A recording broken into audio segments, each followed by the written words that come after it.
Karagatan natin ang ninanakawan. Kaya bang gumising bago tayo maubusan? Karapatan natin ay ipaglalaban.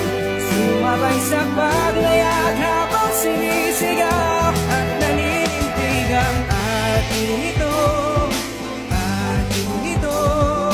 Ating ito. Sa araw, sa timog, sa kanluran o silangan, ito ating bayan na ating kinagisnan. May mga karapatan at matapang na lalaban upang panatilihin ang ating kayamanan. Bakit nga ba ito nangyayari? Di man paliwanag at di masabi. Ilang buhay na naman ang masasawi sa paniniwala ng mali-mali. Kahit na anong gawin, hindi kami susuko sa amin ng karagatan.